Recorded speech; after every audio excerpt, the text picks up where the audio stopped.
राधा माधव कुंज बिहारी जय राधा माधव कुंज बिहारी जय गोपी जन वल्लभा गिरिवरधारी जय गोपी जन वल्लभा गिरिवरधारी जय गोपी जन वल्लभा गिरिवरधारी जय गोपी जन वल्लभा गिरिवरधारी यशोदानंदन ब्रज जन रंजन यशोदानंदन ब्रज जन रंजन यशोदानंदन ब्रज जन रंजन यशोदानंदन ब्रज जन रंजन यमुना तीरा बनचारे यमुना तीरा बनचारी यमुना तीरा बनचारे यमुना तीरा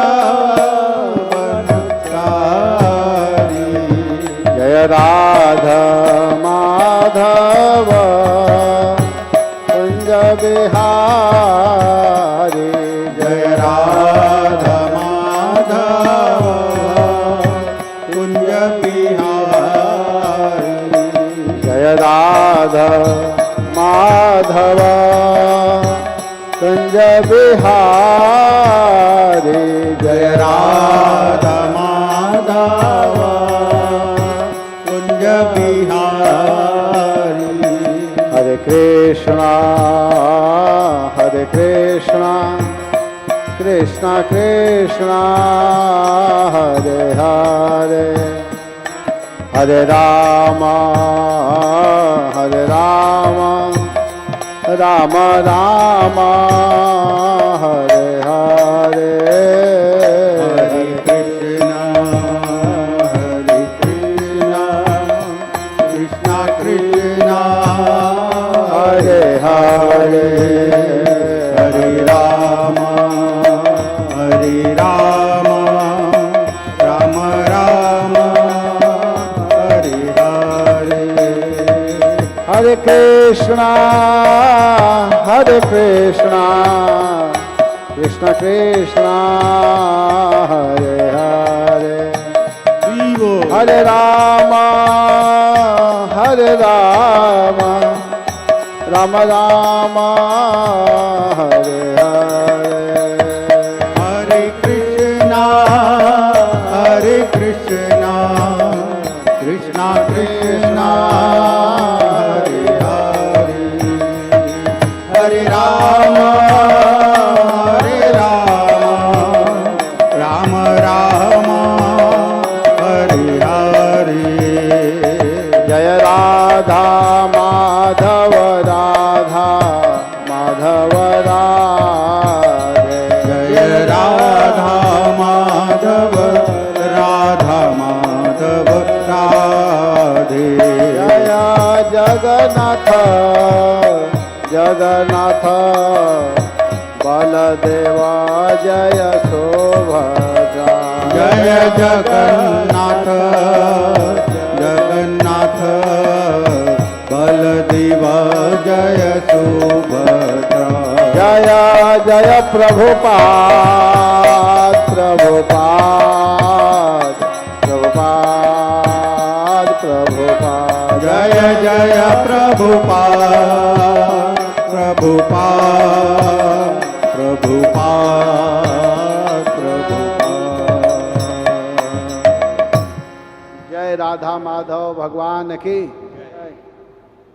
जगत गुरु श्रील प्रभुपाद की नमोयं विष्णुपादाय कृष्णप्रेष्ठाय भूतले श्रीमते भक्तिवेदांत स्वामीति नामिने। नमस्ते सारस्वती देवे गौरवाणी प्रचारिणे निर्विशेष शून्यवादी पाश्चात्य देशतारिणे। वंशी विभूषित करात नवनीरदाभात पीताम्बरादरुणबिम्बफलाधरोष्ठात् पूर्णेन्दुसुन्दरमुखादरविन्दनेत्रात् कृष्णात् परं किमपि तत् त्वमहं न जाने। आसामहो चरणरेणुअहं जुषांस्याम् वृन्दावनेऽपि गोल्मलतोषधीनां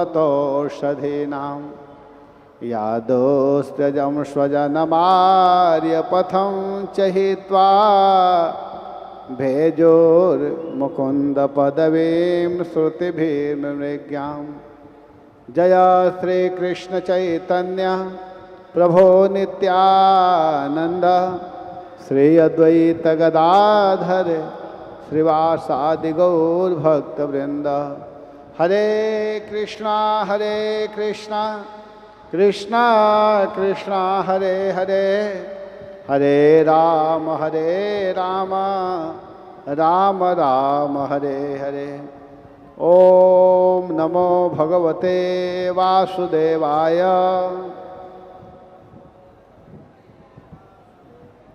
ओम नमो भगवते वासुदेवाय। ओम नमो भगवते वासुदेवाय।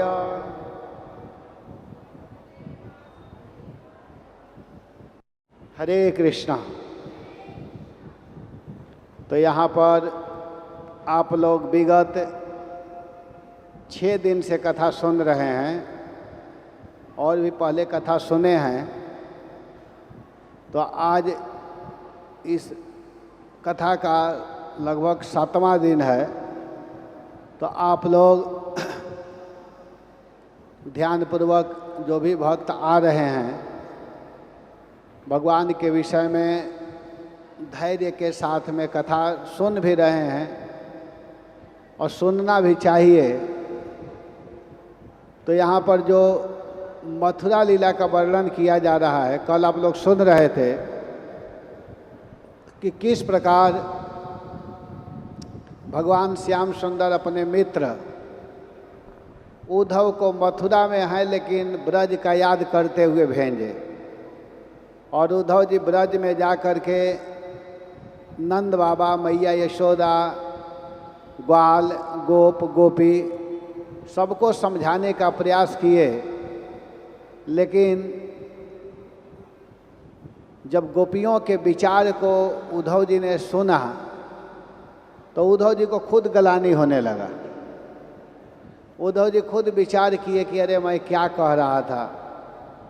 जो गोपियों का प्रेम है ऐसा प्रेम मुझे कब प्राप्त होगा। और अंत में उद्धव जी ने कामना किया कि अगर वास्तव में हम पर आपका कृपा है प्रभु, तो आप कृपा करके मुझे इस ब्रज के लता पता बना दीजिए।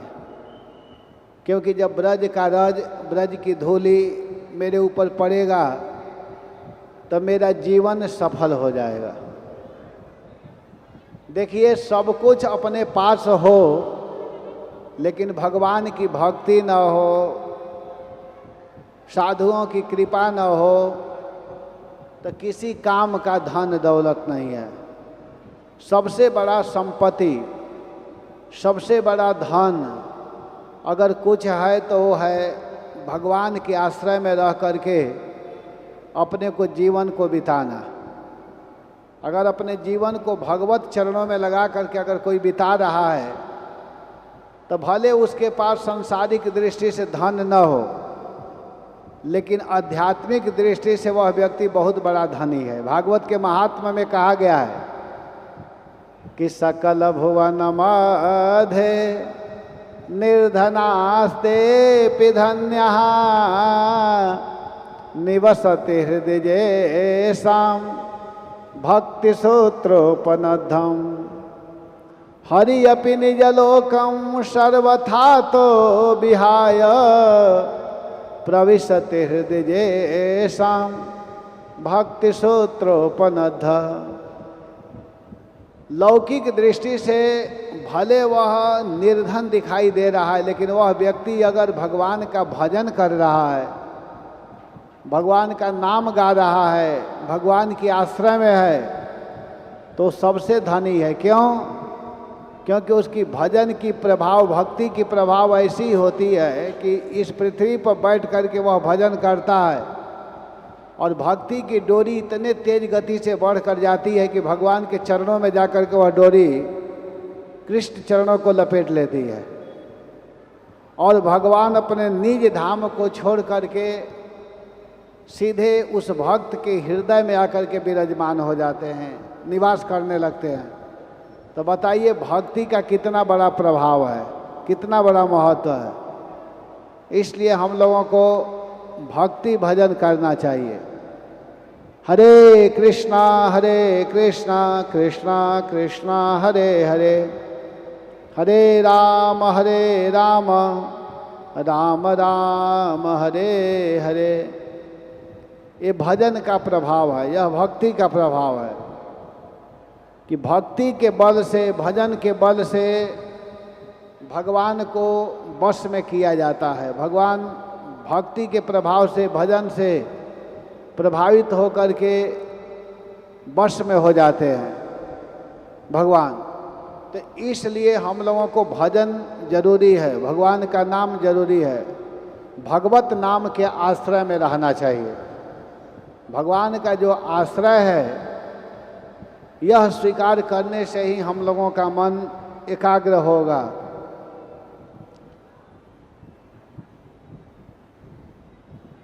आप लोग मथुरा लीला सुनने के लिए सब लोग सावधान हैं? मैं कहूं सुनाऊं कि बंद करूं इस कथा को? आप लोग ध्यान दे करके सुनिए, सभी लोग सावधानी पूर्वक बैठ जाइए। माता जी को बोल दीजिए प्रसाद न बांटे, उस माता जी को बोल दीजिए बैठने को। जब तक नहीं बैठेंगे मैं नहीं कहूँगा। सबसे बड़ा प्रसाद यहाँ बांटा जा रहा है, यही तो समझना है।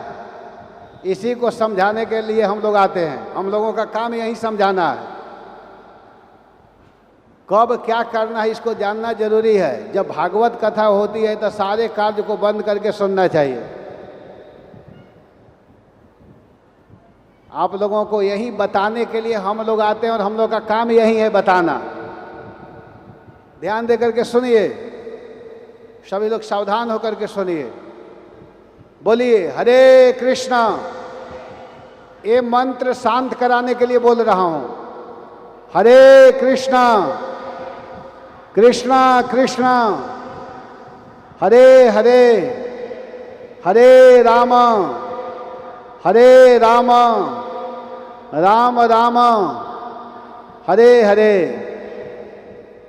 तो बिल्कुल सावधान होकर के आप लोग कथा सुनिए। जिसको जहाँ जगह मिलता है बैठ जाइए और कोई किसी से बात ना करे। बीच में यह बोलना अच्छा नहीं लगता है। आप लोग ऐसा कीजिए कि मुझे ना कहना पड़े बीच में। और सब लोग मेरे तरफ देखिए, इधर उधर मत देखिए, केवल मेरे तरफ दृष्टि रखिए, कहीं इधर उधर मत देखिए, नहीं तो फाइन लग जाएगा। बोलिए हरे कृष्णा कृष्णा कृष्णा हरे हरे, हरे राम राम राम हरे हरे। तो 3 लीला प्रसिद्ध है, ब्रज लीला, मथुरा लीला, द्वारिका लीला। और इसी 3 लीला को करके भगवान इस धाम को, इस पृथ्वी लोक को छोड़ करके अपने नित्य धाम चले गए। फिर एक बार मैं याद दिला देता हूँ, भगवान ब्रज में 11 बरस लीला किए, 18 बरस हमारे प्यारे श्याम सुंदर मथुरा में लीला किए और 100 बरस द्वारिकापुरी में लीला किए। और द्वारिकापुरी से ही बीच बीच में हस्तिनापुर आते थे। तो जो 100 बरस की लीला है, 100 बरस में भगवान द्वारिकापुरी और हस्तिनापुरी, और 11 बरस तक भगवान ब्रज में और 18 बरस भगवान मथुरा में लीला किए। तो यहाँ पर मथुरा लीला का वर्णन किया जा रहा है। भगवान मथुरा में अभी हैं और मथुरा में जाकर के भगवान ने क्या किया, एक बार फिर से याद कीजिए कि जब हमारे प्रभु मथुरा गए तो मथुरा में जाकर के सबसे पहले भगवान एक धोबी का वध किए। इसके बाद में भगवान एक दर्जी के ऊपर कृपा किए, भगवान के लिए सुंदर वस्त्र बनाया, कपड़ा। फिर एक माली के ऊपर कृपा किए हैं। फिर कुवलिया पिंड नामक हाथी को मारे। इसके बाद में जो 5 मुख्य पहलवान थे, उन 5 पहलवानों को भगवान कृष्ण और बलराम, 5 पहलवानों में से जो 3 पहलवान हैं उसका वध भगवान कृष्ण किए और 2 का वध बलराम जी किए हैं। फिर कंस का वध स्वयं भगवान कृष्ण किए और कंस का वध करने के बाद में भगवान क्या किए, श्याम सुंदर, कि नाना उग्रसेन को जेल से मुक्त किए। और जेल से मुक्त करने के बाद में वसुदेव देवकी को भी जेल से निकाले। वसुदेव देवकी प्रसन्न होकर के भगवान के चरणों में स्तुति कर रहे हैं। बाद में माता देवकी कृष्ण को स्तन का पान कराई और वसुदेव जी अपने बेटा कृष्ण और बलराम को पढ़ाने के लिए उज्जैन भेजे। यहाँ पर भगवान पढ़ने के लिए आए। 64 दिन में 64 कलाओं को पढ़ करके भगवान कृष्ण पुनः मथुरा गए और मथुरा में जाकर के भगवान कृष्ण को ब्रज का याद आया। उद्धव जी को भेजे ब्रज में। उद्धव जी ब्रजवासियों को समझाने का प्रयास किए, लेकिन जब ब्रज गोपियों के प्रेम को देखे तो उद्धव के मन में आया कि मैं कहाँ फंसा हुआ हूँ। हे प्रभु, अगर मेरे ऊपर आप कृपा करते हैं तो आप क्या कीजिए कि आप मुझे इस ब्रज के लता पता बना दीजिए, छोटा सा वृक्ष लता पता बनाइए, क्योंकि मेरे ऊपर ब्रज का धूल पड़ेगा, मेरा जीवन धन्य हो जाएगा। इस भाव को देख करके भगवान को बहुत अच्छा लगा। और फिर हमारे प्यारे श्याम सुंदर क्या करते हैं कि जब कुब्जा के ऊपर भगवान ने कृपा किया था तो कुब्जा उसी समय भगवान को अपने घर ले जाना चाहती थी, लेकिन भगवान कहे कि देखो अभी मैं आपके घर नहीं जाऊंगा, अभी मेरा काम है मामा कंस का वध करना, कंस को मारना, और जब कंस को मार लूँगा तब मैं आपके घर आऊँगा। तो आज भगवान जो वचन दिए हैं उस वचन को पूरा करने के लिए भगवान अपने मित्र उद्धव जी को लेकर के कुब्जा के घर गए हैं। और जब कुब्जा के घर गए तो कुब्जा बड़ी प्रसन्नता के साथ में भगवान कृष्ण और उद्धव जी का सेवा सत्कार की। भगवान को बहुत सुंदर सुंदर भोजन कराई, सेवा की, स्वागत की, और अपने को कह रही है कि मैं बड़ा दुर्भागा हूँ, लेकिन वास्तव में भगवान उसके ऊपर बहुत कृपा किए। फिर भगवान जिसको वचन देते हैं उसको पूरा करते हैं। तो भगवान कृष्ण ने क्या किया कि अक्रूर जी जब लेकर के कृष्ण बलराम को गए थे मथुरा, तो अक्रूर जी भी चाह रहे थे कि कृष्ण हमारे घर चलें। उस समय भी भगवान नहीं गए थे। तो भगवान कृष्ण आज उद्धव जी के साथ में अक्रूर जी के घर भी जा रहे हैं। अक्रूर जी भगवान के परम भक्त हैं। तो अक्रूर के घर भगवान उद्धव को लेकर के गए और अक्रूर जी उनको देख करके बड़े प्रसन्न हुए।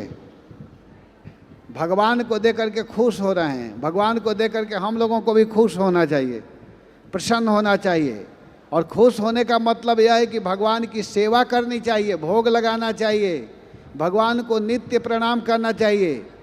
अगर आप भगवान को अपना मानते हैं तो अपने घर में भगवत गीता रखना चाहिए।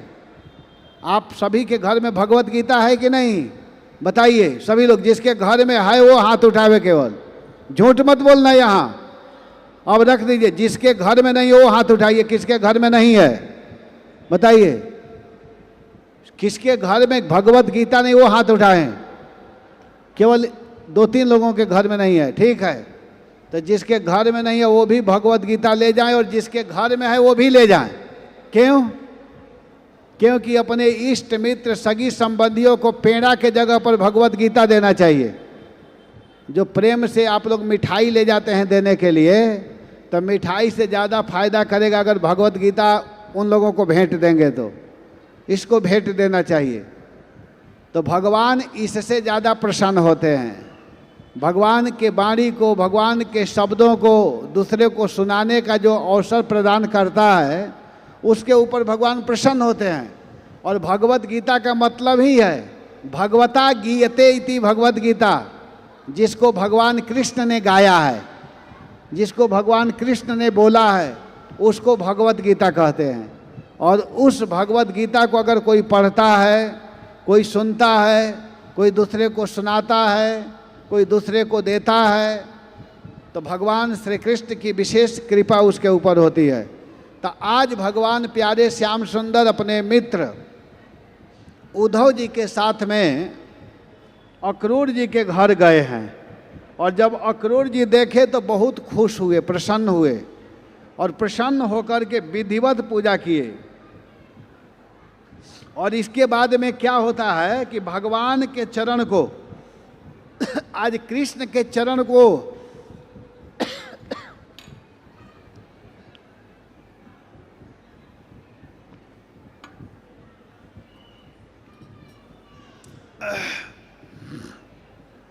आज अक्रूर जी भगवान कृष्ण के चरण को अपने गोद में ले लेते हैं, और कृष्ण चरण को लेकर के बहुत सुंदर से दबा रहे हैं, चरण सेवा कर रहे हैं। अक्रूर जी का कितना भाग्य है, अहो भाग्यशाली अक्रूर जी। और श्री कृष्ण के दिव्य गुणों का बखान करने लगे, चरण दबा रहे हैं और कृष्ण महिमा को गा रहे हैं, चरण सेवा भी कर रहे हैं, भगवत गुण को गा रहे हैं। अंत में अपने मोह जनित बंधन को काटने के लिए प्रार्थना किए। क्या हम लोग कभी भगवान से प्रार्थना करते हैं कि हे प्रभु, इस घर जंजाल से, इस झंझट से हमको अलग कर दीजिए? हम लोग नहीं कहते, हम लोग यही कहते हे भगवान हमारे बेटा का नौकरी लग जाए, हे ठाकुर जी अगर कृपा कर रहे हैं तो हमारे बेटा के लिए एक अलग से मकान हो जाए, एक हमारी गाड़ी है, बेटा के लिए अलग गाड़ी होना चाहिए, भले रोड पर जगह ना हो खड़ा करने के लिए, लेकिन गाड़ी सबकी अलग अलग होनी चाहिए। लेकिन भक्त लोग क्या मांगते हैं कि अरे किशोरी इतना तो की जय। भक्त लोग प्रार्थना करते हैं, अरे घर जंजाल छुड़ाए बास बरसाने को दी जय। भक्त लोग कहते हैं कि अरे लाडली इतना तो की जय। एक बार घर, और फिर कहते हैं जग जंजाल छोड़ाए बास वृंदावन को दे जय।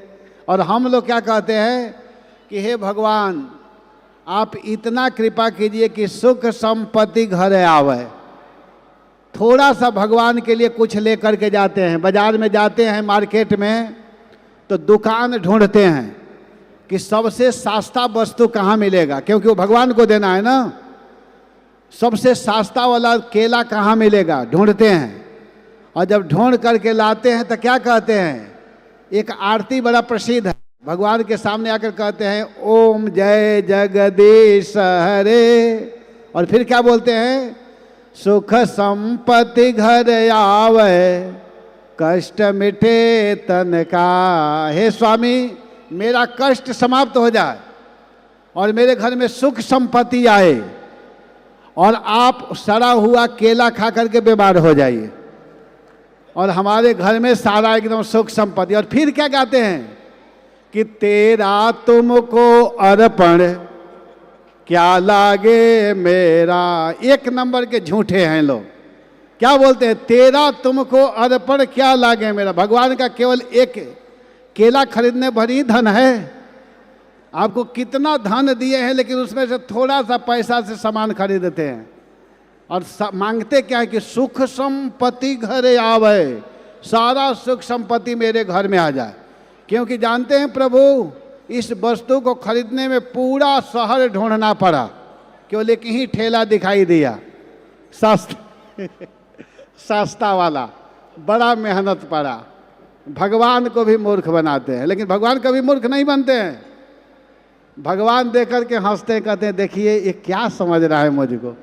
लेकिन भगवान कितने दयालु हैं कि इतना करने के बाद में भी हमारे प्रभु सबको हवा देते हैं, सबको पानी देते हैं, सबको भोजन देते हैं। भगवान केवल यह देखते हैं कि चलो कुछ भी हो ला करके मुझको दिया तो सही। भगवान केवल इसी को देखते हैं। भगवान केवल प्रेम को देखते हैं। ना भावे पकवान मिठाई, साग विदुर घर खाई, सबसे ऊंची प्रेम सगाई। दुर्योधन के मेवा त्यागो। दुर्योधन अनेक प्रकार के पकवान बनाया था, लेकिन उसके भीतर प्रेम नहीं था, तो भगवान उसको स्वीकार नहीं किए। और विदुर जी के यहाँ जाकर के भगवान साग खा रहे हैं। देखिए भगवान कितना प्रेम करते हैं कि दुर्योधन के सारे पकवान को छोड़ दिए और भगवान दौड़ते हुए जब विदुर जी के घर गए तो उस समय विदुरानी थी, विदुर जी की पत्नी। और जब वहाँ गए तो कहे चाची जी मुझे बहुत जोर से भूख लगी है, आप मुझे खाने के लिए दे दीजिए।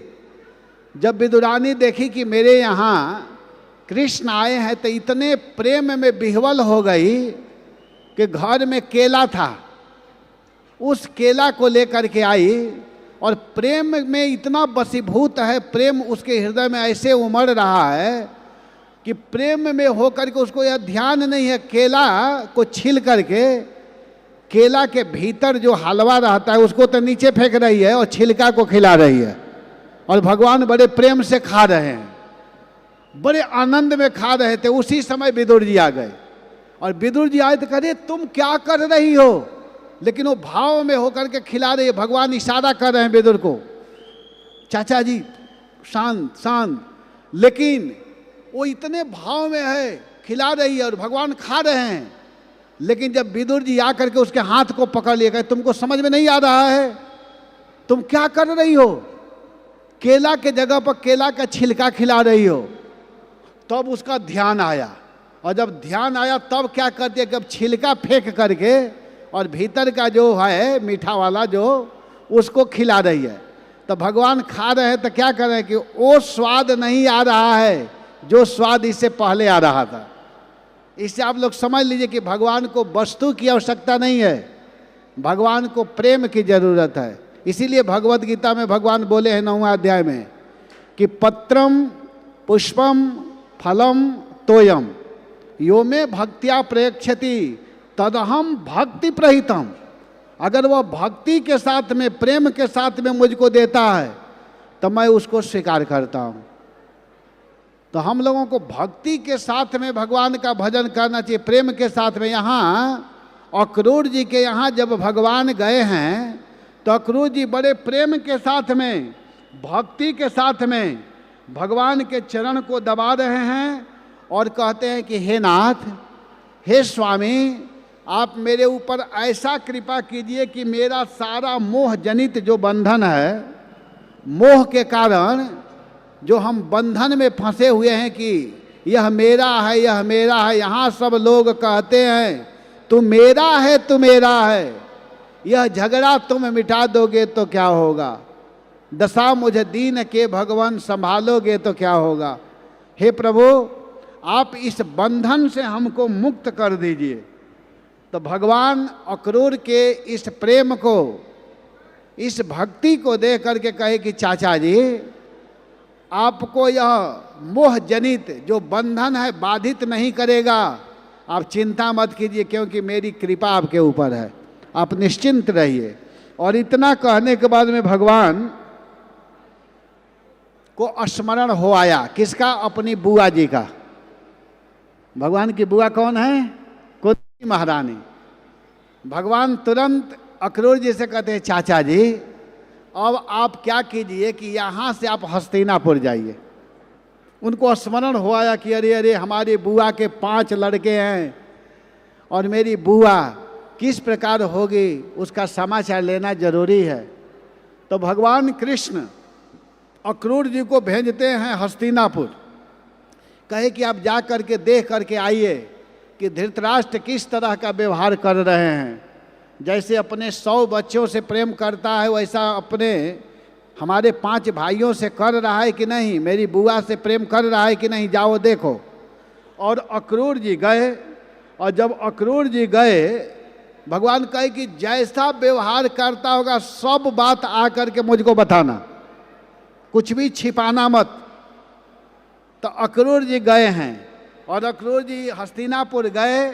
हस्तिनापुर गए तो वहाँ क्या देख रहे हैं कि वहाँ धृतराष्ट्र, भीष्म, विदुर, कुंती, वालिक, द्रोणाचार्य, कृपाचार्य, कर्ण, दुर्योधन, अश्वत्थामा, युधिष्ठिर आदि सबसे मिले, 5 पांडवों से मिले। और कुंती महारानी के पास जब गए तो कुंती महारानी उस समय रो रही थी। अक्रूर जी से कुछ शिकायत की कुंती महारानी। अक्रूर जी पूछे कि आप ठीक हैं ना? तो कुंती महारानी अब क्या कहे, कुछ कह नहीं रही, रोने लगी। तो अक्रूर जी क्या किए कि सीधे धृतराष्ट्र के पास गए। और जब धृतराष्ट्र के पास गए तो धृतराष्ट्र से पूछते हैं, अक्रूर जी समझ गए थे कि यह धृतराष्ट्र अपने बच्चों से जैसा व्यवहार कर रहा है वैसा इन 5 पांडवों से नहीं कर रहा है, ये जो 5 लड़के इन लोगों से नहीं कर रहा है। तो अक्रूर जी कहे कि धृतराष्ट्र, हे राजन, आप जैसे अपने 100 पुत्रों से प्रेम करते हो वैसे ही इन 5 पुत्रों से भी क्यों नहीं कर रहे हो? पांडु महाराज भी तो तुम्हारे भाई थे, तो जैसे 100 पुत्रों को अपना बेटा मानते हो वैसे 5 और उसमें जोड़ लो, 105 मान करके क्यों नहीं व्यवहार कर रहे हो? तुम उचित नहीं कर रहे हो। नियम तो यह है कि आधा धन पर इन लोगों का अधिकार है, तुम क्यों नहीं प्रेम करते हो? देखो अगर ऐसा नहीं करोगे तो इसका रिजल्ट सही नहीं होगा। तो धृतराष्ट्र क्या कहता है कि आप जो कह रहे हैं वो बात बिल्कुल सही कह रहे हैं, ऐसा नहीं कि गलत बोल रहे हैं, लेकिन आपकी बात हमारे दिमाग में उतना ही देर टिक पा रही है जैसे बिजली चमकता है तो प्रकाश होता है, आकाश बिजली चमकने पर प्रकाश होता है, लेकिन वह ज़्यादा देर तक टिक नहीं पाता है, ठहर नहीं पाता है। वैसे ही आपका ज्ञान बिल्कुल सही है, लेकिन मैं अपने पुत्रों में इतना आसक्त हूँ, पुत्र व्यामोह में ऐसा पड़ा हुआ हूँ कि यह बात अस्थायी रूप से ठहर नहीं पा रहा है।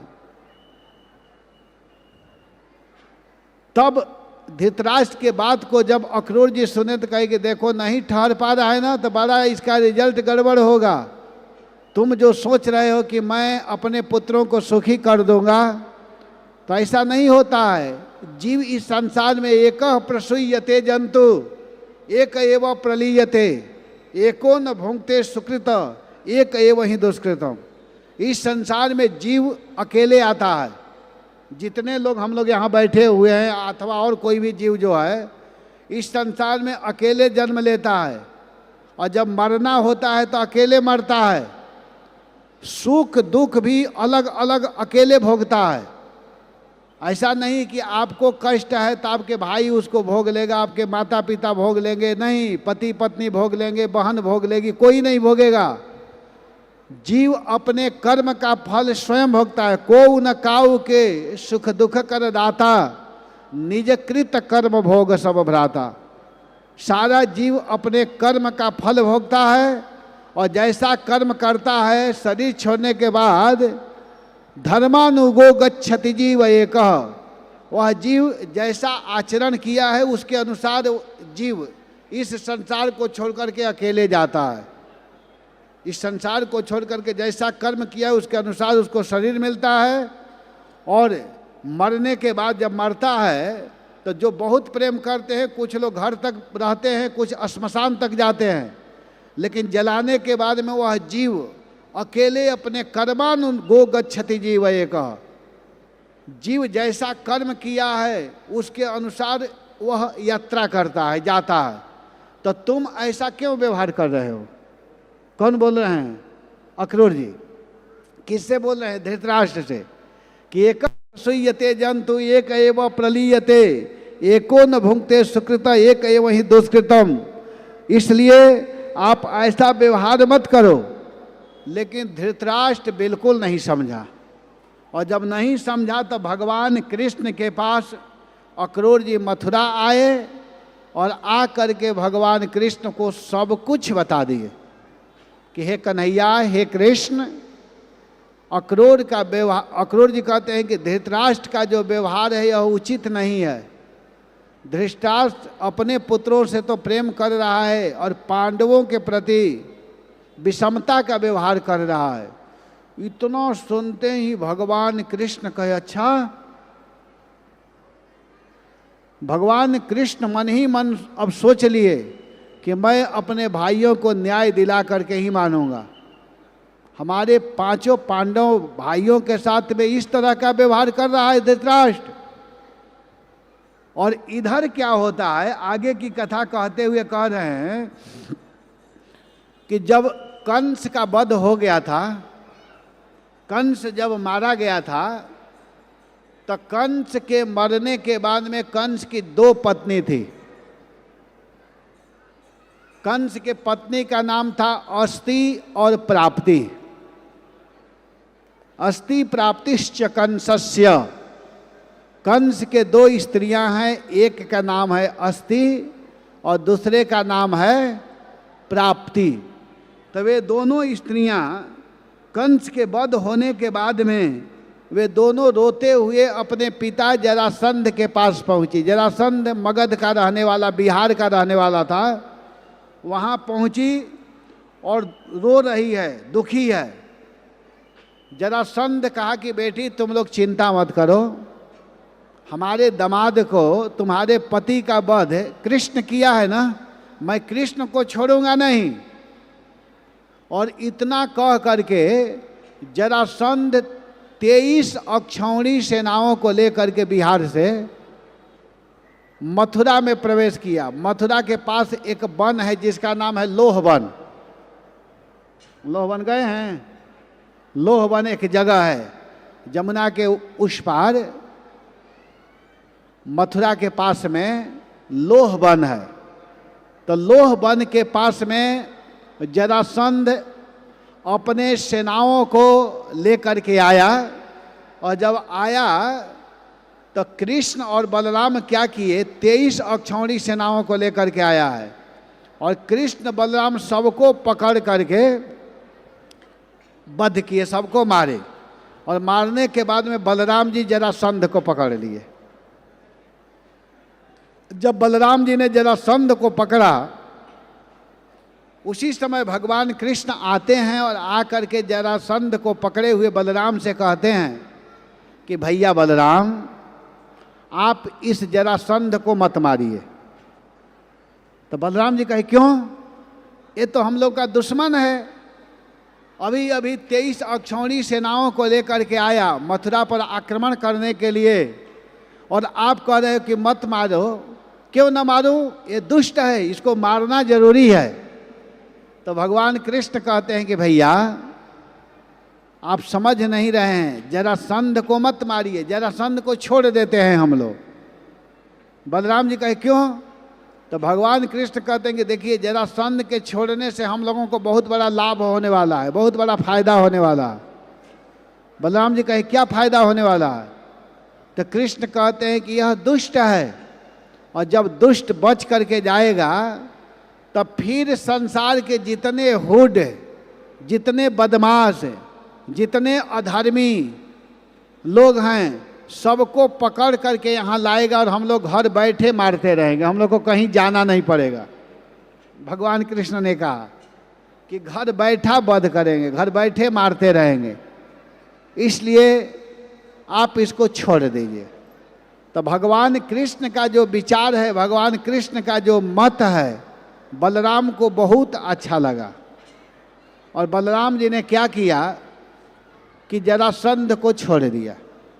और जब जरासंध को छोड़ा तो जरासंध क्या करता है कि फिर दोबारा दूसरे बार 23 अक्षौणी सेनाओं को लेकर के आया।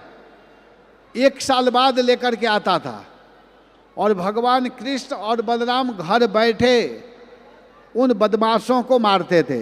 इस प्रकार जरासंध ने 17 बार, 1-2 बार नहीं, 17 बार अधर्मी लोगों को लेकर के आया और भगवान कृष्ण बलराम 17 बार उन लोगों को मारते रहे, वध करते रहे। अब जरासंध सोच रहा है कि बार बार हमारे लोग मारे जा रहे हैं, ये उचित नहीं है।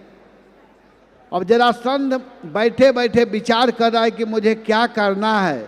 और इधर एक घटना घटती है। अब 18वें बार चढ़ने की तैयारी कर रहा था, उससे पहले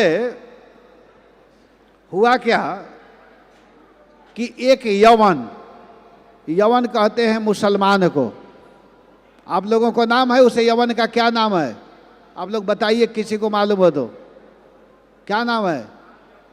धन्यवाद।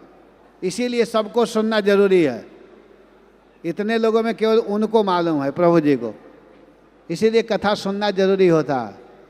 एक यवन, यवन माने मुसलमान, जिसका नाम था काल जौवन। तो काल जौवन क्या किया कि चल रहा था, तब तक रास्ते में नारद जी मिल गए। और जब नारद जी मिले तो नारद जी से कहता है कि आओ हमारे साथ थोड़ा लड़ लो। तो नारद जी कहे कि तुम देख नहीं रहे हो मेरे हाथ में झोली माला है, मैं लड़ाई थोड़े करता हूँ, मैं तो नाम जपता हूँ, हरे कृष्णा कृष्णा कृष्णा हरे हरे, हरे राम राम राम हरे हरे। एक बार हाथ सब लोग उठा लीजिए, सभी लोग उठाइए ऐसे, जब तक मैं ना कहूँ तब तक उठाए रखिए ऐसे, सभी लोग उठाइए और बोलिए हरे कृष्णा, बोलिए ईमानदारी से, हरे कृष्णा कृष्णा कृष्णा हरे हरे, हरे राम राम राम हरे हरे, हरे कृष्णा कृष्णा कृष्णा हरे हरे, हरे राम राम राम हरे हरे। अब नीचे रखिए, नारद जी क्या बोले उस काल यौवन से? काल यौवन कहा कि आप मेरे साथ युद्ध करो। तो नारद जी कहे तुमको दिखाई नहीं दे रहा है मैं जप करने वाला व्यक्ति, माला करने वाला, कीर्तन करने वाला, तुमसे लड़ूंगा? कहा कि नहीं लड़ना पड़ेगा, मेरे हाथ में खुजली मच रही है, मैं आपसे लड़ना चाहता हूँ, और नहीं तो हमारे बराबर का योद्धा बताओ। तो नारद जी कहे अच्छा। कहे देखो भाई मैं तो लड़ाई वड़ाई करता नहीं हूँ, कुश्ती मैं नहीं करता हूँ, लेकिन अगर तुम्हारे हाथ में खुजली मच रही है तो तुमको मैं एक पहलवान का नाम बताता हूँ, कॉपी कलम निकालो। तो हाँ बताओ।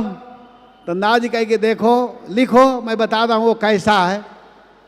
काल जौवन बोला कि बताओ उसका एड्रेस बताओ, कहाँ रहता है, कैसा है, मैं कैसे पहचान करूँगा।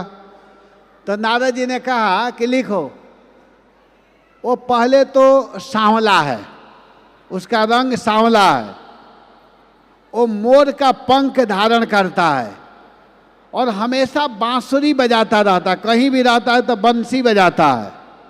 और ध्यान देना वो जब भी चलता है सीधा नहीं चलता है, हमेशा टेढ़ा चलता रहता है और सीधा सीधा चलता है, नाचते हुए चलता है आनंद में। ये उसका एड्रेस है। पता है, लिखा तो लिख लिया। फिर पूछा उसका नाम क्या है, तो देखिए उसका नाम एक दो नहीं है, बहुत नाम है, लेकिन मैं दो नाम बताता हूँ। उसको वासुदेव भी कहते हैं और कृष्ण भी कहते हैं। कृष्ण नाम है उसका, और ऐसे वासुदेव के नाम से भी जाना जाता है, क्योंकि वो वसुदेव का लड़का है।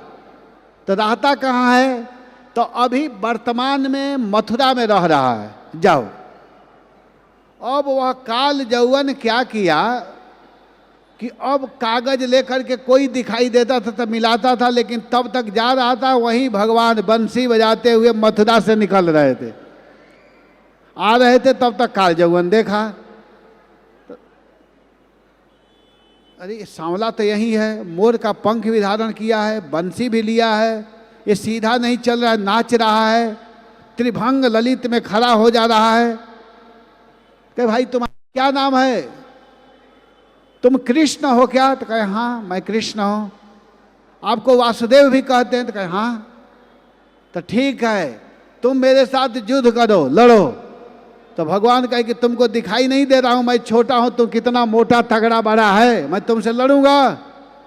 कहा नहीं, तुमको लड़ना पड़ेगा। और वो जब ही कृष्ण के तरफ बढ़ा तो कृष्ण भागना चालू, बड़े तेजी से भागने लगे। कहे नहीं नहीं मैं तुमसे नहीं लड़ूंगा, और भागने लगे। और वो पीछा कर लिया। बताइए, डर लगेगा तो व्यक्ति भाग करके अपने घर के तरफ जाएगा ना, वो जंगल के तरफ भागने लगे। मथुरा से भागना चालू किए और भागते हुए अभी वर्तमान में वो जगह राजस्थान में पड़ता है, धवलपुर, धवलपुरी के तरफ भागने लगे। और भागते हुए थोड़ा तेज गति से भागे और भाग करके गुफा में प्रवेश किए। और वहाँ एक महात्मा सोए हुए थे, उनके ऊपर अपना दुपट्टा ओढ़ा दिए और ओढ़ा करके साइड में भाग गए। और जब काल यौवन भीतर गया तो कहा कि देखो ये कितना बदमाश है, हमको इतना दूर से भगाते भगाते लेकर के आया और यहाँ सो रहा है, इसको नींद आ रही है। और जा करके मारा, जोर से प्रहार किया। और जब प्रहार किया तो जो ऋषि, जो महात्मा सोए हुए तो उनका आंख खोला, नेत्र, और नेत्र खोला तो वह जल करके भस्म हो गया। वो देख ही नहीं पाए कि कौन था, जल गया। अब सोचने लगे कि भाई ये कौन था जो यहाँ आया और आ करके कुछ देर के बाद ही यह जल गया, ये वास्तव में है कौन? और मेरे ऊपर बहुत जोर से लात का प्रयोग किया था, पैर से मारा था, तो कौन है? और वो सोच रहे हैं कौन है कौन है, ऐसे सोच ही रहे थे। उसी समय उनके सामने सामने सलोने भगवान सामने खड़े हो गए। तो भगवान को देख करके पूछ रहे हैं कि आप कौन हैं, और भगवान उनसे पूछ रहे हैं कि आप कौन हैं। तो दोनों अपना अपना परिचय देते हैं। वो कहते हैं कि मैं इक्ष्वाकु नंदन मुचकुंद हूँ, मेरा नाम मुचकुंद है, और मैं देवताओं की सहायता करने के लिए गया हुआ था। और देवताओं को जब हेल्प किया, इसके बाद वे लोग कहे कि आप हमको, मैंने मुझसे कहा कि आप कुछ मांगिए। तो मैं कहा कि आप लोग क्या दे सकते हैं, आप लोग क्या देंगे, आप हमको अमर बना दीजिए। तो कहे ये तो काम हम लोग नहीं कर सकते हैं। तब मैंने कहा कि जब तुम लोग ये कर ही नहीं सकते हो तो मैं बहुत थक गया हूँ, और तुम हमको सोने की व्यवस्था कर दो। और मैं सोना चाहता हूँ, लेकिन बीच में कोई मुझको जगाए जान, अगर कोई जगाएगा तो जल करके भस्म हो जाएगा। मेरा आँख खुले तो मैं भगवान को ही देखूं और किसी का दर्शन न करूं। तो देवता लोग कहे कि ठीक है, तो इसीलिए मैं यहाँ सोया हुआ था, प्रभु आप बताइए। तो भगवान कहे कि अरे मेरा तो बहुत नाम है, लेकिन वर्तमान में लोग मुझको वासुदेव कृष्ण कहते हैं। इतना सुनते ही मुचकुंद महाराज भगवान के चरणों में स्तुति करना प्रारंभ कर दिए। ये बड़ा सुंदर स्तुति है। कहते हैं विमोहितोयम जनईश माया त्वदीयया त्वं न भजत्य अर्थदृक् सुखाय दुख प्रभवेशु सज्जति गृहेशु योषित पुरुषस्य वंचित। 8 श्लोकों में भोग की लालसा की बात उन्होंने कहा है। और फिर इन सब बातों को कहते हुए कहते हैं कि हे नाथ, हे प्रभु, संसार के लोग विषयों में कैसे फंसे हुए हैं, इतने आसक्त हैं संसारिक लोग कि उनके ऊपर काल मररा रहा है, लेकिन वह घर गृहस्थी में इतने व्यस्त हैं कि अपने मृत्यु को नहीं समझ पा रहे हैं। थोड़ा ध्यान देना, मुचकुंद महाराज क्या बोल रहे हैं कि संसार के लोग एक चूहा की तरह व्यस्त हैं। जैसे चूहा व्यस्त होता है, चूहा ऐसे व्यस्त होता है कि सर्प जो है गेंडुरी मार करके बैठा रहता है और चूहा कभी इधर से उधर, उधर से इधर भागता रहता है। कभी कभी उस सर्प के देह के ऊपर भी चढ़ करके भागता है, लेकिन सर्प सावधान रहता है। और जब ही सर्प के मुख के सामने चूहा आता है तो सांप उस चूहा को पकड़ लेता है, और जब पकड़ता है तब वह चूहा चे चे चे चे करके मर जाता है। ऐसे ही हम लोगों की स्थिति है संसारिक व्यक्ति की, कि धन दौलत के फेरे में पड़ करके, कमाने के चक्कर में पड़ करके मृत्यु को नहीं देख पा रहे हैं कि मुझे मरना है, मेरा काल मेरे नज़दीक आ चुका है। काल जो है, काल सर्प किसी के पैर, किसी के कमर, किसी के कंठ तक पहुंच चुका है, किसी को यहाँ तक पकड़ लिया है।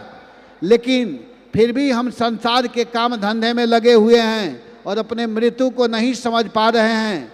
लेकिन जब ही चल रहे कोई दुर्घटना होती है तब हाय वो तो मर गया। कोई एक दिन नहीं मरता है, हम लोग रोज मर रहे हैं, प्रतिदिन हम लोग काल के भीतर जा रहे हैं। आप जो यहाँ इस पंडाल में आए थे वो व्यक्ति अब नहीं रह गए, उसमें से अब आपका शरीर अंतर हो चुका है, लेकिन हम समझ नहीं पाते हैं। हम प्रत्येक क्षण मृत्यु के ओर, काल के ओर बढ़ रहे हैं।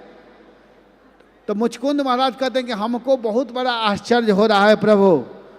हे नाथ, भवा पवर्गो भ्रमतो यदा भवे जनस्य तरिह च्युतसत् समागमः सत्संगमो यर्हि तदैव सद्गतौ परावरे से त्वयि जायते मति।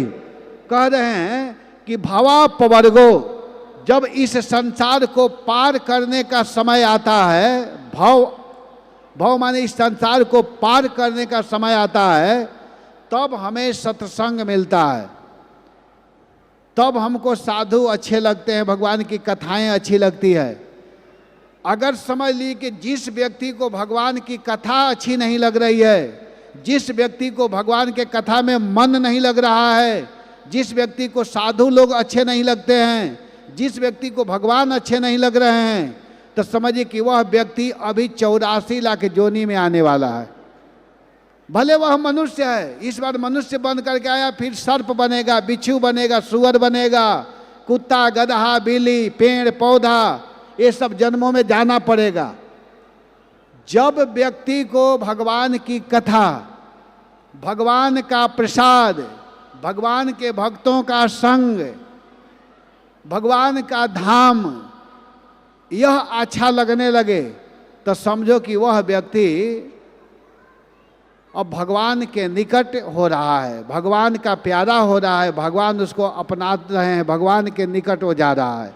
और जब तक व्यक्ति को ये सब अच्छा नहीं लगता है तो समझो कि वह संसार चक्र में अभी भटकने वाला है। अभी उसको बार बार जन्म, बार बार मृत्यु, पुनरपि जननम पुनरपि मरणम जटनी जठरे शयनम, बार बार जन्म लेगा, बार बार मरेगा।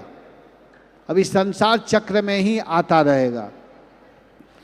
तो यहाँ पर मुचकुंद महाराज इस तरह भगवान के चरणों में स्तुति करते हुए कहते हैं कि हे प्रभु, आप मेरे ऊपर कृपा कीजिए। इतना सुन करके अनादि गोविंद भगवान, अनादिरादि गोविंद जो भगवान श्याम सुंदर हैं, वह कहते हैं कि आप चिंता मत करो, मैं तुम्हारे ऊपर कृपा कर रहा हूँ। और भगवान उस मुचकुंद के निष्कामता से प्रसन्न होकर के कहे कि अब देखो, इस बार तो तुम क्षत्रिय शरीर में आए थे, एक बार और आपको जन्म लेना पड़ेगा। भगवान बोले, लेकिन अब जन्म लेंगे तो आप ब्राह्मण परिवार में जन्म लेंगे, आप ब्राह्मण घर में जन्म लेंगे, नरसिंह मेहता के रूप में आपका जन्म होगा। भगवान बोले, और उस समय आप भजन करके मुझको प्राप्त कर लेंगे। तो वहीं मुचकुंद महाराज नरसिंह मेहता बन करके आए, नरसिंह मेहता, और भजन करके भगवान को प्राप्त कर गए। तो देखिए कभी कभी भगवान शरीर देते हैं, ब्राह्मण का शरीर देते हैं, वैष्णव परिवार में जन्म देते हैं, धनी घर में जन्म दे देते हैं। धनी घर में जन्म होना अच्छा है कि धन के फेरे में ज़्यादा न पड़ करके आसानी से हम भगवान का भजन कर सके। लेकिन दुर्भाग्य की बात क्या होती है कि धनी घर में जन्म लेने के बाद और धन के फेरे में पड़ जाते हैं। कभी कभी भगवान जब भजन कोई व्यक्ति करता है तो अच्छा परिवार में जन्म देते हैं कि जाओ तुमको मौका दे रहा हूँ, तुम जाओ और आराम से भजन करना, भगवान का नाम जपना, कथा सुनना, पाठ करना, कीर्तन करना। लेकिन व्यक्ति इस बात को समझ नहीं पाता है और यही सब देख करके हम लोगों को आश्चर्य होता है। कितना हूँ समझाइए, लेकिन हाय रे माया, विष्णु माया भगवती यया सम्मोहितम जगत। माया के प्रभाव से व्यक्ति इतने मोहित हो जाते हैं कि जो सही बात बताया जाता है उसको समझ नहीं पाते हैं, उसको कर नहीं पाते हैं, और वह सांसारिक बंधनों में। कितना टाइम हो गया?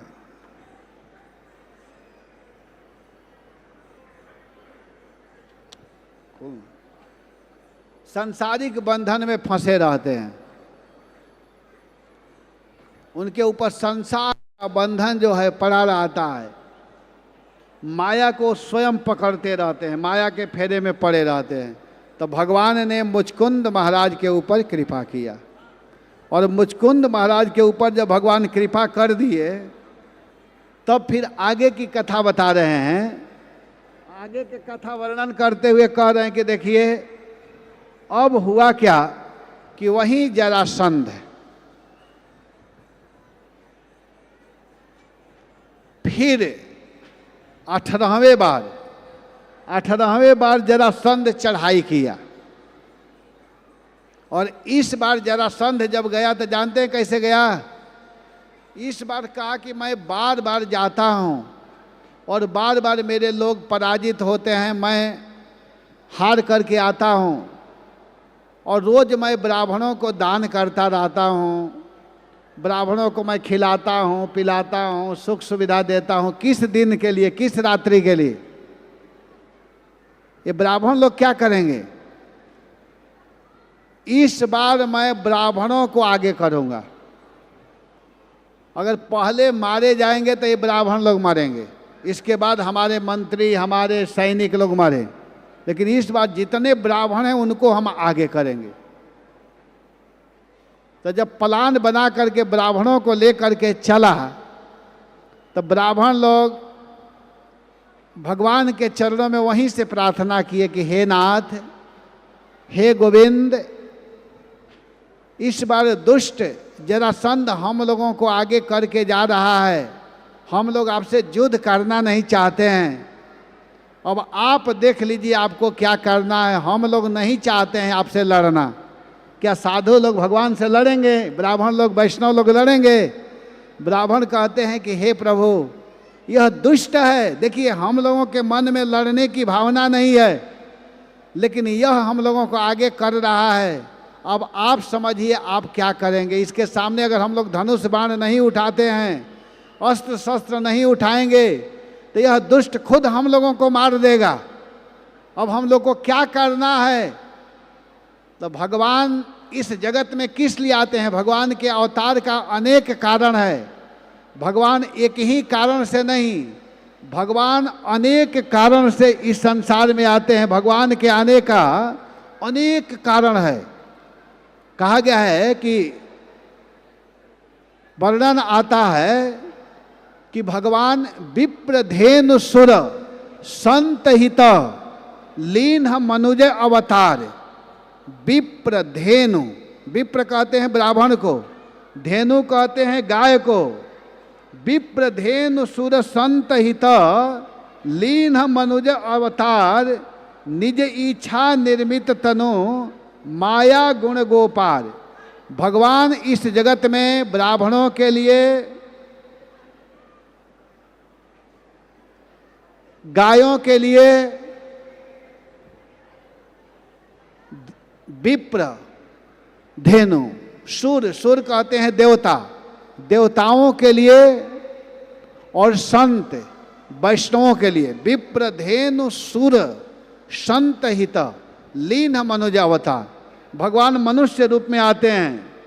इस बात को कुंती महारानी भी यहाँ बोल रही है कि भगवान कृष्ण के प्रति स्तुति करते हुए कहती हैं कि हे प्रभु, इस संसार में आपके अवतार का अनेक कारण है।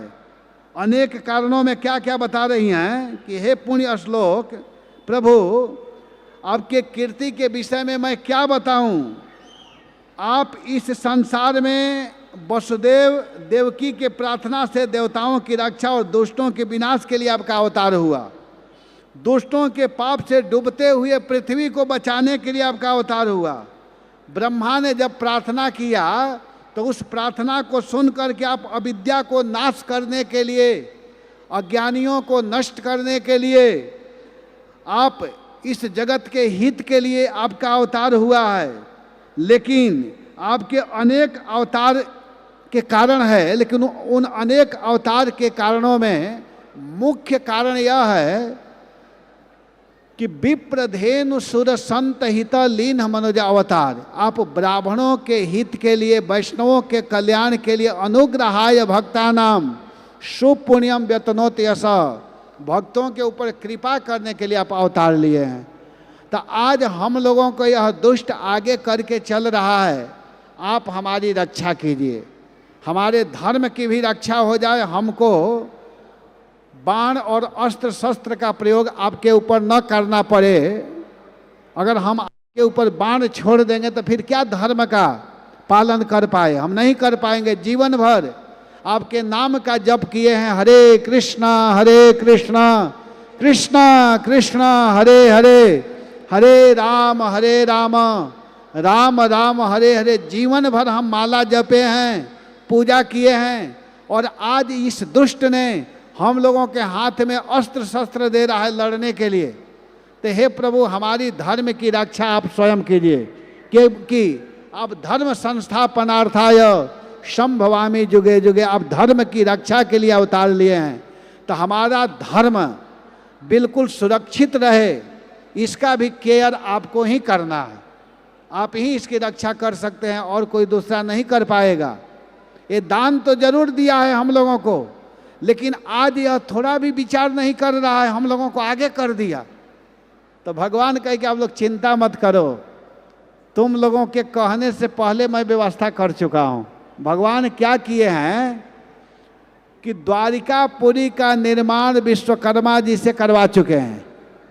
भगवान भूत भविष्य वर्तमान सब कुछ बनाने वाले, सब कुछ जानने वाले, भगवान से कुछ छिपा थोड़े है कि अगला प्लान जरासंध का क्या होने वाला है।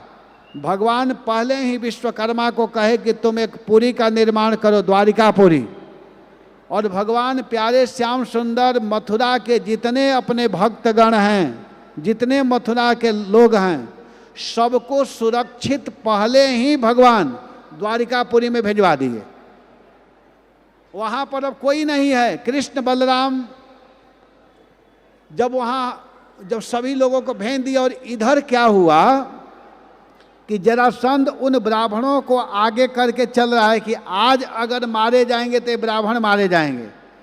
लेकिन जब भगवान ब्राह्मणों को देखे, और ब्राह्मण मन ही मन भगवान के चरणों में स्तुति कर रहे हैं, प्रभु देखिए धर्म की रक्षा कीजिएगा। आप लोग यहाँ ध्यान देना कि अगर आप भक्ति करेंगे, आप भगवान के शरण में रहेंगे, तो भगवान आपकी रक्षा करेंगे। घबराने की जरूरत नहीं है। लोग कहते हैं कि हम ये नहीं करेंगे तो कैसे होगा, हमारे घर का पालन पोषण कैसे होगा, परिवार को कौन देखेगा। सबको देखने वाले, सबको पालन करने वाले भगवान हैं, हम लोग नहीं हैं। हम लोगों का अज्ञान है कि हम लोग पालन करते हैं। हम लोग पालन नहीं करते हैं। सबका रक्षा, सबका पालन, सबको देने वाले भगवान हैं। भगवान गीता में कहें कि अहम सर्वस्य प्रभवः मत्तः सर्व प्रवर्तते इति मत्वा भजन्ते माम बुद्धा भाव समन्विता। मैं सबका प्रभु हूँ, जो मेरे शरण में आता है। अनन्यः चिंतयन्तो मामे जनः पर्युपासते तेषाम नित्य वियुक्ता नाम योग क्षेमम वहाँ में हम। जो मेरे शरण में आता है, अनन्य भाव से मेरी भक्ति करता है, मेरा भजन करता है, तो मैं उस व्यक्ति के लिए सब कुछ मैं दे देता हूँ। जितना चीज़ है मैं सब कुछ देता रहता हूँ। मेरे शरण में आने की आवश्यकता है। तब भगवान क्या किए कि उन ब्राह्मणों को जब देखे, और बेचारे ब्राह्मण लोग मन ही मन, हाथ में जरूर अस्त्र शस्त्र है, वो दुष्ट सब कुछ करवा रहा है, लेकिन वे लोग मन ही मन भगवान के चरणों में जब प्रार्थना कर रहे हैं, तो भगवान क्या किए कि इस बार देखे और देख करके इतने जोर से भागे कृष्ण बलराम कि जरासंध का कह रही तो भाग गया, और जरासंध पीछा कर लिया। भगवान भाग रहे हैं, भागते भागते भागते भागते एक पर्वत है, प्रवर्षण पर्वत पर भगवान चढ़े और वहाँ से ऐसा छलांग लगाए, और जरासंध समझा कि इस पर्वत पर है, उसने आग लगाया, सोचा कि मैं तो उसको मार दिया, लेकिन वो मार नहीं पाया। भगवान सीधे हमारे प्रभु द्वारिकापुरी के लिए प्रस्थान कर गए। इस मथुरा को छोड़ करके भगवान द्वारिकापुरी चले गए, द्वारिका नाथ बन गए, और जरासंध को देख करके भागे हैं, इसलिए उनका एक नाम हो गया रणछोड़। बोलिए रणछोड़ भगवान की। तो भगवान रणछोड़ नाम, देखिए अपने भक्तों के लिए भगवान रण को छोड़ दिए। भगवान को इस नाम से भी कोई दिक्कत नहीं है, कोई रणछोड़ कहे कोई परवाह नहीं, क्योंकि भगवान की विशेषता है कि अपना मान टले टल जाए, पर भक्तों का मान न टलते देखा। प्रबल प्रेम के पाले पड़कर हरि को नियम बदलते देखा। भगवान अपने मान की परवाह नहीं कर रहे हैं कि लोग हमको क्या कहेंगे। लोग यह कहेंगे देखो यह डरपोक है, एक नंबर का भयभीत होने वाला व्यक्ति है, जरासंध के भय से भाग गया, देख नहीं रहे हैं। इसकी परवाह नहीं किए। क्यों? क्योंकि हमारे भक्त ब्राह्मणों को किसी प्रकार की क्षति नहीं होनी चाहिए, कोई हानि नहीं होना चाहिए। तो अपने भक्त के लिए भगवान अनेक प्रकार के कष्ट को सहते हैं। जैसे भगवान राम क्या किए कि भगवान राम रूप में आए। जब नारद जी विवाह करना चाह रहे थे और भगवान विवाह नहीं करने दिए, तो नारद जी ने शाप दे दिया भगवान को। क्या शाप दिया कि जैसे मैं विवाह करना चाहता था और तुम विवाह नहीं करने दिया और मुझे अपमानित किया, मुझे बंदर का मुख दिया ना, एक दिन तो भी पत्नी के लिए वन वन में भटकेगा, रोएगा। और भगवान जब रामा अवतार में आकर के सीता का अन्वेषण कर रहे थे, खोज रहे थे, रास्ते में नारद जी मिल गए। और नारद जी मिले तो कहे कि देख लिए भगवान, अगर उस दिन हमारा विवाह करा दिए होते तो आपका यह स्थिति नहीं होता।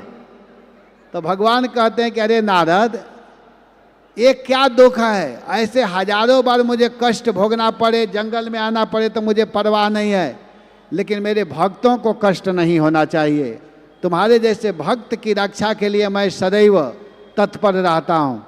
तो यहाँ भगवान इन ब्राह्मणों के रक्षा के लिए इस मथुरा मंडल को छोड़ करके द्वारिकापुरी के लिए प्रस्थान कर गए। बोलिए द्वारिकाधीश भगवान की। तो भगवान द्वारिकाधीश बन गए। जो मथुराधीश भगवान थे वो मथुरा को छोड़ करके आज हमारे प्रभु द्वारिका का नाथ बन गए। और जब द्वारिका में भगवान गए हैं तो वहाँ अनेक अलग लीला किए हैं। तो जैसे भगवान कृष्ण ने यहाँ पर लीला किया, वैसे ही बलराम जी ने भी मथुरा में भगवान के साथ में अनेकानेक लीला किए हैं। बलराम जो हैं भगवान भी हैं और भक्त भी हैं, ये ध्यान देना चाहिए। बलराम भगवान भी हैं और भगवान के भक्त भी हैं, क्योंकि कहा गया है कि सर्व अवतारी कृष्ण स्वयं भगवान, सर्व अवतारी कृष्ण स्वयं भगवान, ताहार द्वितीय देह श्री बलराम। उसी भगवान के जो दूसरा देह हैं वो श्री बलराम हैं। एक ही स्वरूप दोहे भिन्न मात्र काय, दोनों का स्वरूप एक है, एक ही स्वरूप, दोनों एक ही स्वरूप हैं, लेकिन भिन्न मात्र का है। शरीर केवल दो दिखाई दे रहा है। आद्य काय व्यूह कृष्ण लीला रसाय, वह भगवान बलराम कृष्ण लीला में सहायता करने के लिए आए हैं। सर्व अवतारी कृष्ण स्वयं भगवान, से ही कृष्ण, वही भगवान कृष्ण जो ब्रज में अवतार लिए थे, से ही कृष्ण नवद्वीपे श्री कृष्ण चैतन्य, वही भगवान कृष्ण नवद्वीप में श्री चैतन्य महाप्रभु के रूप में आए, और से ही बलरामे संगे श्री नित्यानंद। और जो बलराम जी थे मथुरा में ब्रज में जो जन्म लिए थे बलराम, वही बलराम नित्यानंद के रूप में आए। श्री बलराम गोसाई मूल सकंसर, श्री बलराम जो है वही मूल संकर्षण हैं, और पंच रूप धारी करेन कृष्ण र सेवन, वह पंच रूप धारण करके कृष्ण की सेवा करते हैं। आपन करे न कृष्ण लीला र सहाय, सृष्टि लीला कार्य करे धरी चारिकाय, वह अपने तो स्वयं कृष्ण लीला में सहायता करते हैं और चार रूप और धारण करते हैं, वासुदेव, संकर्षण, अनिरुद्ध और प्रद्युम्न। बलराम जी ही स्वयं तो कृष्ण के साथ रहते हैं और अपने ही रूप को चार भाग करते हैं, वासुदेव, संकर्षण, प्रद्युम्न और अनिरुद्ध। और यह कथा आप लोगों को सबको शायद समझ में भी नहीं आती होगी, लेकिन थोड़ा सा सुन लीजिए। तो वो भगवान जो हैं, आपन करे न कृष्ण लीला र सहाय, सृष्टि लीला कार्य करे धरी चारिकाय, सृष्टादि का सेवा तारा आज्ञा र पालन, शेष रूप करे कृष्ण विविध सेवन। बलराम रूप से लीला में सहायता और चार रूप में होकर के सृष्टि, स्थिति, प्रलय, ये सब कार्यों को करते हैं। से ही प्रभु शेष रूप धरे न धरणी, वही भगवान शेष रूप में आकर के इस पृथ्वी को धारण करते हैं। कहा आद्य मही सिर है न नाही नाभि, और वह भगवान बलराम इस ब्रज में आए, ब्रज में आकर के धेनुकासुर आदि असुरों का वध किए, और फिर अक्रूर, मथुरा में क्या क्या लीला किए हैं कृष्ण के साथ में। तो मथुरा में अक्रूर जी जब ब्रज में गए थे तो कृष्ण के साथ में बलराम जी भी अक्रूर जी से मिले।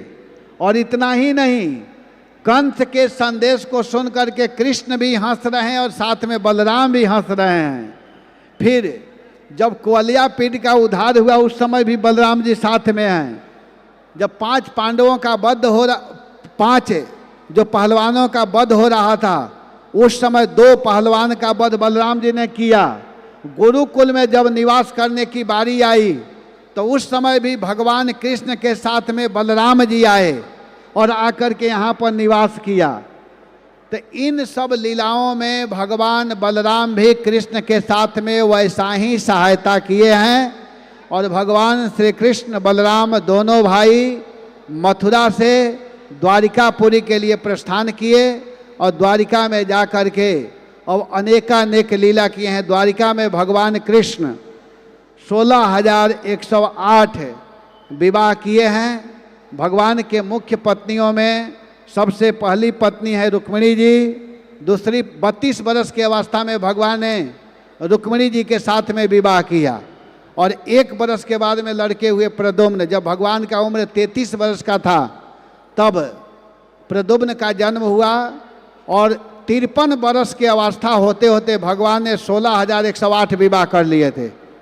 भगवान 53 वर्ष के होते होते 16,108। प्रथम पत्नी रुक्मिणी, द्वितीय का नाम है जाम्बवती, तृतीय सत्यभामा, चतुर्थ जमुना जी, 5वीं मित्रविंदा, 6वीं सत्या, 7वीं भद्रा, 8वीं लक्ष्मणा। और 16,100 पत्नियां हैं जिसमें रोहिणी जी प्रधान हैं। भगवान के माता का भी नाम रोहिणी है और पत्नी का भी नाम रोहिणी है। तो इस प्रकार भगवान ने 16,108 विवाह करके अनेक लीला किए द्वारिकापुरी में। और अंत में भगवान सभी जदुवंशी आदि का संहार कराते हुए हमारे प्रभु अपने नित्य लीला में प्रवेश किए। तो देखिए यह कथा जो है बड़ा महत्वपूर्ण है, भागवत की कथा। मैं अति संक्षेप में मथुरा लीला बताने का प्रयास किया। जो जितना सुना होगा अवश्य समझ में आई होगी। इसलिए भगवान के लीला कथा को सुनना चाहिए। समय किसी का प्रतीक्षा नहीं करता है। एक कवि हुए हैं जिनका नाम है चाणक्य जी, जिन्होंने एक नीति शास्त्र लिखा है, तो उसने एक श्लोक लिखा है कि आयुषा क्षण एकोपि न लभ्यम कल्पकोटि भी तस्मात् सर्व प्रयत्न न क्षण में कम न लंघेत। कहें कि जो यह उम्र है बड़ा कीमती है, समय का बड़ा महत्व है। जो व्यक्ति समय का कीमत नहीं समझा वह जीवन में कुछ भी नहीं कर सकता है। करोड़ों करोड़ रुपया देने के बाद में भी समय आने वाला नहीं है। तो हम लोगों का कर्तव्य है, हम लोगों का धर्म है कि समय का प्रयोग करें। और यहाँ भगवान जगन्नाथ, बलदेव, सुभद्रा महारानी का विशेष रथ यात्रा का उत्सव प्रत्येक साल होता है। और यहाँ देखने से पता चल रहा है कि कितना भव्य आयोजन हमारे भक्त लोग, मंदिर के, इस्कॉन के भक्त, उज्जैन के कितना सुंदर व्यवस्था किए हैं। तो मैं प्रभुपाद जी के चरणों में प्रणाम करते हुए आप सभी वैष्णवों को प्रणाम करता हूँ कि आप लोग इस तरह आयोजन कर रहे हैं। भगवान के लिए ऐसा ही आयोजन करना भी चाहिए, क्योंकि भगवान ही सब कुछ देते हैं। और भगवान के लिए अगर हम ना करें तो किसके लिए करें। तो मैं सभी लोगों को धन्यवाद दे रहा हूँ जितने लोग यहाँ आए हैं। जेन केन प्रकारेण, किसी भी तरह से कोई व्यक्ति भगवान के निकट जाता है तो भगवान अवश्य ही कृपा करते हैं। पता चलता नहीं है लेकिन भगवान कृपा अपना बरसाते हैं। तो आप सभी लोग भगवत चरणों अनुरागी बनिए और प्रभुपाद के आदेशानुसार सेवा कीजिए, अपने जीवन को धन्य बनाइए। इसी के साथ मैं अपने वाणी को विराम दे रहा हूँ। हरे कृष्णा। जय श्री प्रभुपाद।